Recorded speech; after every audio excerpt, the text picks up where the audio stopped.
Opponents of the Electoral College can usually be categorized into three different groups. 1. Those who believe more liberal candidates would do better under a direct, popular vote process. 2. Those who simply do not understand why the president would be selected by some method other than by direct, popular vote. And 3. Those who argue that the Electoral College is not working as the founders intended. In regard to the third objection, it is safe to assume that such a statement could be made about a large portion of the Constitution, even the amendments added since 1789, when the original document was ratified. After all, does anyone really believe that the authors of the 14th Amendment intended to legalize abortion on demand in all the states or impose a federal definition of marriage upon all the states, or that they wanted the children of illegal aliens to be automatic citizens of the United States? The Constitution clearly states that only Congress has the power to declare war, yet presidents of both parties have sent Americans into foreign conflicts repeatedly, especially since World War II, without any such declaration of war by Congress. At best, members of Congress have given presidents open-ended authorizations of force, ceding their power to the White House as to when and how such force should be used. This is certainly not what the delegates at the Constitutional Convention intended. Perhaps we can address the opposition of the first two groups mentioned in the opening paragraph by examining just what the framers of the Constitution did intend when they devised the Electoral College. First of all, the words Electoral College do not even appear in the Constitution, although the Constitution says quite a bit about electors. The term Electoral College began to appear shortly after presidential elections began, but it was not written into federal law until 1845.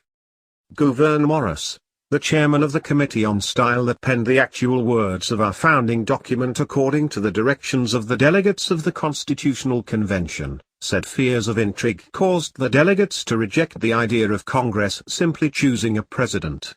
He added that giving the task of electing the president to somebody other than Congress would enhance his independence, and help provide some check on the legislative branch. Using direct popular election in selecting the president was not seriously considered, as there were simply too many problems with that idea. Under the federal system established by the Constitution, such a process was simply unworkable. After all, no other officer in the new general government would be chosen by a national election. Election of the president by direct, popular vote would raise many serious problems, such as what to do about recounts, voter fraud, and even the question of who would count the votes. No doubt a national election commission of some sort would be required, further weakening our federal system of government. The major debate at the convention was over how to choose members of Congress. The Great Compromise divided the legislative branch into two houses, with one, the Senate, having an equal vote for each state, regardless of population. This was considered so important to the smaller populated states that it is the one provision of the Constitution that can never be changed, even by constitutional amendment.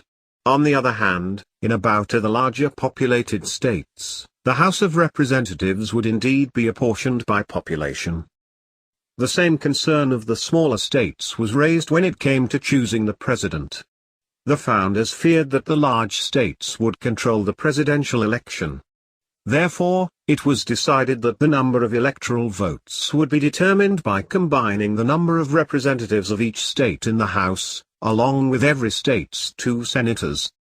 This way, the larger states would have more say, but would not be as dominant as they would be with direct, popular vote. It should also be noted that Hillary Clinton did not win the popular vote, as both she and Donald Trump fell well short of a majority. It seems that those who desire a popular vote winner would also want a popular vote runoff election, which is clearly impractical. In Federalist, number 68, Alexander Hamilton explained that the electors would meet separately in each state, so as to limit the opportunity for intimidations or threats, and reduce the influence of corruption over the rest of the states found in any one state. Once a state was assigned its number of electors, it would be up to each state's legislature to determine the exact method of their selection. The Constitution is quite explicit on this point. Each state shall appoint, in such manner as the legislature thereof may direct, a number of electors. While the Constitution left the actual selection method of a state's electors up to each state's legislative body, James Madison and Alexander Hamilton expressed dissatisfaction when Pennsylvania and Maryland opted to use a winner-take-all method.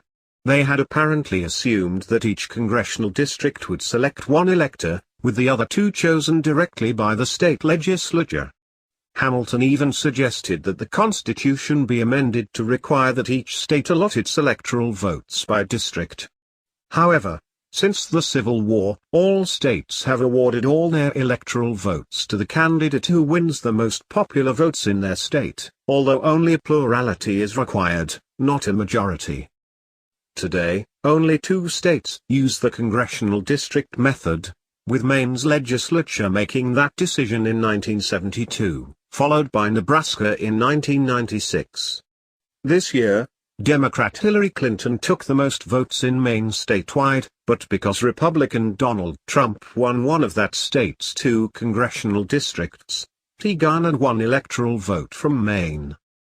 Another assumption that the framers apparently made was that each elector would use his own independent judgment in how to cast his vote. The comparison can be made to members of the House of Representatives.